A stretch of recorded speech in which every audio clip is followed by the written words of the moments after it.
എന്താണ് പുണ്യം, എന്താണ് പാപം, എന്താണ് പുണ്യം എന്നറിയാമോ? എന്താണ് പുണ്യം?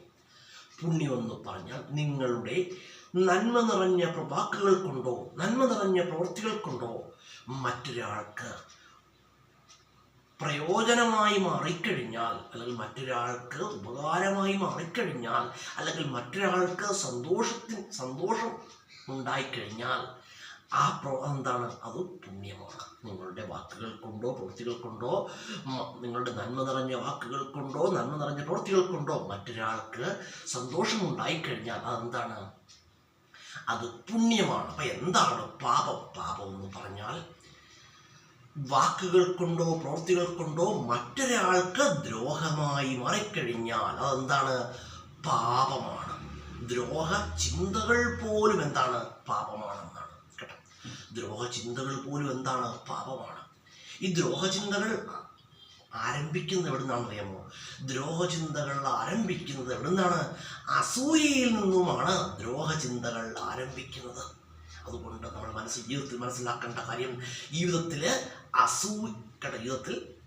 നമ്മൾ അസൂയയ്ക്ക് സ്ഥാനം നൽകുവാൻ പാടില്ല. നമ്മുടെ മനസ്സിൽ ഒരിക്കൽ പോലും അസൂയ വേര് പിടിക്കുവാൻ അനുവദിക്കരുത് കേട്ടോ. അസൂയ വേര് പിടിക്കാതിരിക്കണമെങ്കിൽ എന്ത് ചെയ്യണം? നമ്മൾ നമ്മളുടെ കഴിവിൽ വിശ്വസിക്കുകയും നമ്മൾ എന്ത് ചെയ്യുക? ജീവിതത്തിൽ നേട്ടങ്ങൾക്കായിട്ട് അല്ലെങ്കിൽ ഉയർച്ചയ്ക്കായിട്ട് നമ്മൾ എന്ത് ചെയ്യുക? നമ്മുടെ കഴിവും കഠിനാധ്വാനവും പ്രയോജനപ്പെടുത്തുക കേട്ടോ. അങ്ങനെ ജീവിതത്തിൽ വളരുവാനായിട്ട് ശ്രമിക്കുക കേട്ടോ. ഒരിക്കൽ പോലും മനസ്സിലാക്കേണ്ട ഒരു കാര്യമാണ്, ഒരിക്കൽ പോലും എന്ത് പാടില്ല? ഒരിക്കലും മനസ്സിൽ അസൂയ വെച്ചു പുലർത്തരുത്. അസൂയ കൊടും വിഷമാണ് കേട്ടോ. അസൂയ ബാധിച്ച വ്യക്തിക്ക് എന്ത് കിട്ടില്ല? ഒരിക്കൽ പോലും ഒരു മനസ്സമാധാനം കിട്ടില്ല. ഒരിക്കലും ഒരു മനസ്സമാധാനമോ സന്തോഷമോ കിട്ടില്ല. അസൂയ എന്ന് പറഞ്ഞാൽ മനുഷ്യ സ്ഥലമാണ്, അത് വേറെ കാര്യം. ഒരിക്കലും അസൂയൊന്നും അമിതമാകുവാൻ പാടില്ല കേട്ടോ.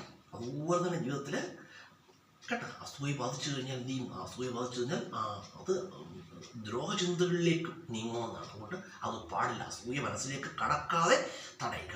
നല്ല ചിന്താഗതികൾക്ക് നമ്മളുടെ മനസ്സിൽ എന്ത് ചെയ്യുക? സ്ഥാനം നൽകുക. അതുപോലെ തന്നെ ജീവിതത്തിൽ മനസ്സിലാക്കേണ്ട സംഗതിയാണ്, നമ്മുടെ ജീവിതത്തിൽ നമ്മളുടെ കഴിവിൽ വിശ്വസിക്കുക കേട്ടോ. നമ്മുടെ കഴിവിൽ എന്ത് ചെയ്യുക? നമ്മൾ വിശ്വസിക്കുക. അതുപോലെ ഹാർഡ് വർക്ക് ചെയ്തുകൊണ്ട് ജീവിതത്തിൽ വളരുവാനായി ശ്രമിക്കുക. പക്ഷേ ഒരിക്കലും നമ്മളുടെ കഴിവിൽ നമ്മൾ എന്ത് ചെയ്യാൻ പാടില്ല? അഹങ്കരിക്കുവാൻ പാടില്ല കേട്ടോ. കഴിവിൽ എന്ത് ചെയ്യാൻ പാടില്ല? അഹങ്കരിക്കുവാൻ പാടില്ല കേട്ടോ. അഹങ്കാരം എന്താണ്? വളരെ മോശമാണ് കേട്ടോ. അഹങ്കാരം നമ്മുടെ ജീവിതത്തിലെ മനുഷ്യ ജീവിതത്തെ പിന്നോട്ടടിക്കുന്ന ഒന്നാണ് അഹങ്കാരം ജീവിതത്തിൽ ബാധിച്ചു കഴിഞ്ഞാൽ ആ വ്യക്തിക്ക് ജീവിതത്തിൽ മുന്നോട്ട് ഒരിക്കലും ഒരു നല്ല വിജയത്തിലെത്തുവാൻ കഴിയില്ല. മാത്രമല്ല, അഹങ്കാരം ബാധിച്ച വ്യക്തി എന്ത് ചെയ്യും? എല്ലാവരും വെറുക്കുമെന്നാണ്. എല്ലാവരാലും വെറുക്കപ്പെടും. അഹങ്കാരം ബാധിച്ച വ്യക്തി എന്ത് ചെയ്യും? എല്ലാവരാലും വെറുക്കപ്പെടുമെന്നാണ്. അതുകൊണ്ട് ജീവിതത്തിൽ അഹങ്കാരത്തിന് സ്ഥാനം കൊടുക്കാതെ ജീവിതത്തിൽ നല്ല വിനയത്തോടെ പെരുമാറുക.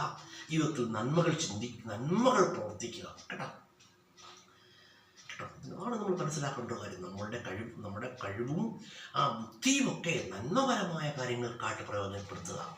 ജീവിതത്തിൽ ഒരുപാട് വളരുവാനായിട്ട് ശ്രമിക്കുക. ജീവിതത്തിൽ നല്ല നേട്ടങ്ങൾ ഉണ്ടാക്കുവാൻ നമ്മൾ പരിശ്രമിക്കുക കേട്ടോ. നമ്മുടെ ജീവിതത്തിൽ നല്ല നേട്ടങ്ങൾ ഉണ്ടാക്കുമ്പോൾ സ്വാഭാവികമായിട്ട് എന്തായിട്ട് മാറും? ജീവിതത്തിൽ നന്മകൾ കൊണ്ട് നേട്ടങ്ങൾ ഉണ്ടാക്കുമ്പോൾ അത് എന്തായിട്ട് മാറും? അത് എന്ത് ചെയ്യും? ഓട്ടോമാറ്റിക്കായിട്ട് എന്തായിട്ട് മാറും? അത് സമൂഹ നന്മയായിട്ട് മാറും. അപ്പം നല്ലത് ചിന്തിക്കുക, നല്ലത് പ്രവർത്തിക്കുക കേട്ടോ. ഞാൻ വീണ്ടും പറയുകയാണ്, ദ്രോഹചിന്തകൾ പോലും എന്താണ്? പാപമാണ്. ഒരിക്കലും ദ്രോഹചിന്തകൾക്ക് നമ്മുടെ മനസ്സിൽ സ്ഥാനം കൊടുക്കാൻ പാടില്ല. ദ്രോഹചിന്തകളുടെ അടിസ്ഥാനം എന്ന് പറഞ്ഞാൽ എന്താണ്? ദ്രോഹചിന്തകളുടെ അടിസ്ഥാനം അസൂയയാണ്. അസൂയയെ ജീവിതത്തിൽ നിന്നും മാറ്റി നിർത്തുക. നല്ലത് ചിന്തിക്കാനും പ്രവർത്തിക്കാനും കഴിയുക. അവിടെയാണ് ജീവിതത്തിൻ്റെ വിജയം.